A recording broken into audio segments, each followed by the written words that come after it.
Hi viewers, welcome to my channel Avani's world. అందరికీ ఈరోజు గణతంత్ర దినోత్సవ శుభాకాంక్షలు అండి. ఈరోజు ఓంకారం ప్రోగ్రాం శ్రీ విశ్వావసునామ సంవత్సరం ఉత్తరాయణం శిశిర ఋతువు మాఘమాసం శుక్లపక్షం. ఈరోజు అశ్విని నక్షత్రం అష్టమి సోమవారం అండి. ఈరోజు అందరం కూడా కాలభైరవ నామస్మరణ చేయాలి అండి. ఆ భైరవుని నామస్మరణ చేస్తే మనకి ఎలాంటి శత్రువు బాధలు ఉండవు అండి. ఓం కాలభైరవాయ నమః, ఓం కాలభైరవాయ నమః, ఓం కాలభైరవాయ నమః. అందరూ కూడా ఈ నామాన్ని చక్కగా జపించండి. ఈరోజు మంచి మాటల్లో భాగంగా అండి, మనకి అనారోగ్యం వస్తే వైద్యుల్ని కలవాలి, అలాగే అన్యాయం జరిగితే న్యాయాధికారులను కలవాలి.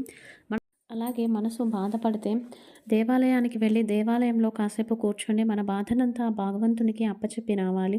అలాగే కష్టాలు బాధలు విపరీతంగా వస్తున్నాయి, దిక్కు దారి తోచలేదన్నప్పుడు పెద్దవాళ్ళతో కూర్చొని మాట్లాడాలి, లేదంటే గురువులతో అయినా కూర్చొని మాట్లాడితే వారు మన సమస్యకు పరిష్కారాన్ని చూపిస్తారు, దారి చూపిస్తారు. ఇలా ఈ విధంగా ఎక్కడికి వెళ్తే ఏ సమస్యకు పరిష్కారం దొరుకుతుంది అన్నదాన్ని బట్టి మనం వెళ్ళాలి. కానీ ఈ కాలంలో ఎలా అయ్యారు అంటే, పిల్లలు డిప్రెషన్కి వెళ్తే వాళ్ళని దయ్యం పట్టిందని చెప్పేసి వాళ్ళు అక్కడికి తీసుకెళ్ళి యంత్రాలు కడుతున్నారు. పిల్లలు డిప్రెషన్లోకి వెళ్తే సైకియాట్రిస్ట్ దగ్గరికి తీసుకెళ్ళాలి, డాక్టర్ని సంప్రదించాలి. వాళ్ళు ఒంటరితనాన్ని భరించలేక డిప్రెషన్లోకి వెళ్తున్నారని మనకు తెలుసుకోవాలి తప్పితే ఇలా మూఢనమ్మకాలతోనే వాళ్ళ జీవితాన్ని బాధ పెట్టకూడదు. ఇది ఈరోజు మంచి మాట అండి. ఈరోజు వాస్తు పరిష్కారంలో భాగంగా చాలామంది ఇంటికి వచ్చాకనే బాగోలేదు అని చెప్పేసి మాట్లాడుతూ ఉంటారు అండి. భూశుద్ధి చేయకముందుకే భూమిని మనం కన్స్ట్రక్షన్ చేస్తే ఇండ్లు ఎలా బాగుంటుంది అండి.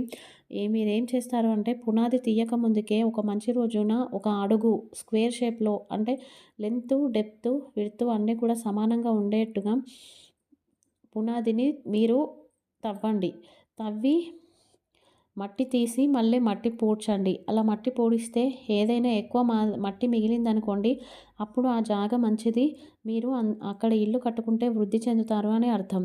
ఒకవేళ మీరు పూడ్చినా కూడా మట్టి అందులోకి సరిపోవట్లేదు అని అనుకుంటే మీరు ప్రమాదంలోకి వెళ్తున్నారని అర్థం.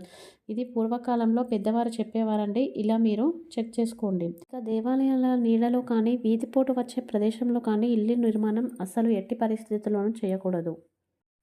ఈరోజు తారాబలం. ఈరోజు నిత్య నక్షత్రం అశ్విని నక్షత్రం. అశ్విని మఖ మూల నక్షత్రం వారికి జన్మతార, భరణి పుబ్బ పూర్వాషాఢ నక్షత్రం వారికి పరమమిత్ర తార, కృతిక ఉత్తరాషాఢ నక్షత్రం వారికి మిత్రతార, రోహిణి హస్త శ్రవణ నక్షత్రం వారికి నైదన తార, మృగశిర చిత్త ధనిష్ట నక్షత్రం వారికి సాధక తార, ఆరుద్ర స్వాతి శతభిష నక్షత్రం వారికి ప్రత్యక్ తార, పునర్వసు విశాఖ పూర్వభద్ర నక్షత్రం వారికి క్షేమతార, పుష్యమి అనురాధ ఉత్తరభద్ర నక్షత్రం వారికి విపత్తార, ఆశ్లేష జ్యేష్ఠ రేవతి నక్షత్రం వారికి సంపద తార. రేపు ఉదయం పూజ అండి. శత్రుబాధలు తొలగిపోవడం కోసం రేపు దుర్గాదేవిని పూజించాలి అండి. దేవాలయంలో కానీ ఇంట్లో కానీ దుర్గాదేవి ముందు నెయ్యి దీపాన్ని వెలిగించి దుర్గా కవచాన్ని పారాయణ చేయండి. లేదంటే అమ్మవారికి కుంకుమార్చన చేసి దేవి ఖడ్గమాలను పారాయణ చేసి ఆ కుంకుమను నుదిటిన ధరించడం వలన శత్రుబాధలు తొలగిపోతాయి. యోగక్షేమం అండి. తరచూ అనారోగ్య సమస్యల బారిన పడుతున్న వారైతే, ఇంకా తరచూ యాక్సిడెంట్స్ అవుతుంటే, ఈరోజు సాయంత్రం భరణి నక్షత్రం ఉందండి. సాయంత్రం మీరు శివలింగాన్ని పుట్టమట్టితో కానీ చేయండి, లేదంటే ఇంకా ఏ ఇతర శివలింగాలైనా కూడా పూజించి భస్మార్చన చేయండి. ఇలా ఆచరించడం వలన వంశం పారంపర్యంగా దీర్ఘకాలిక అనారోగ్య సమస్యలు, అపమృత్యు దోషాలు ఏమైనా ఉంటే అవి తొలగిపోతాయి. ఇది ఈరోజు Omkaram program. Thank you for watching. జై గురుదత్త.